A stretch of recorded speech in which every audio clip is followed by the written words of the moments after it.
So Richmond is definitely similar in similar to San Francisco in that it was pretty like poor and it had a lot of kind of like poorer or kind of like not as clean or like dirtier areas, and it was pretty notorious for its crime as well, kind of comparatively to Oakland. I think like second to Oakland. They actually made a movie about Richmond, Coach Carter. It's about the basketball team that kind of Coach Carter comes in and kind of cracks the whip, helps the kids kind of get in line. And if you've seen the movie, you can tell kind of like it's kind of like a kind of slum, and that it fosters crime. But everyone respected the missionaries. I mean, I was there for a year, so people, we would go around even late at night. We'd be out late at night, and there was only like a few times you would come across really sketchy people, but there was only a few times when we ever really felt like we were kind of in danger or some sort, or like we should get out of this area.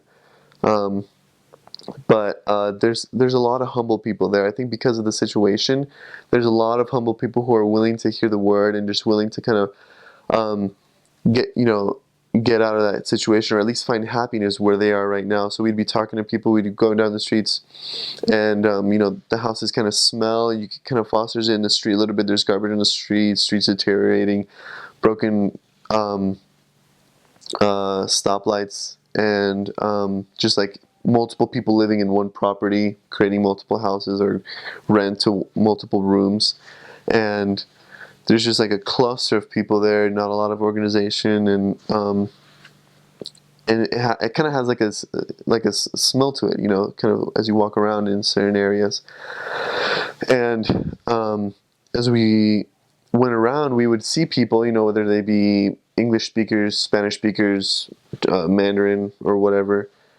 We'd talk to them, and they'd all be willing to talk to us because they'd see us with, white shirts, tie, the name tag, and pants, and we had side bags that the policy changed. We all wore side bags. We looked pretty professional in the areas that we were in, and so people, I guess, trusted us to when we spoke out to them, especially when you have like a a happy vibe to you. Hey, how's it going, brother?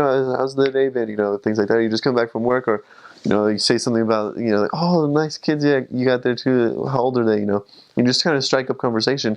They're willing to talk to you because of how you present yourself in that kind of atmosphere. And when you talk to them about God, I think they kind of trust you because of your appearance in that area.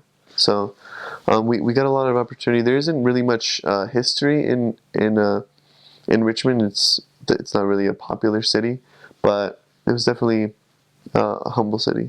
People just usually work in whatever they can find kind of elsewhere. There isn't really much work, like industries in Richmond. They would go out to work for companies kind of like out, like in construction, and you can't even work landscaping or construction in Richmond. It's not. It's kind of like a tightly packed houses property kind of, or city.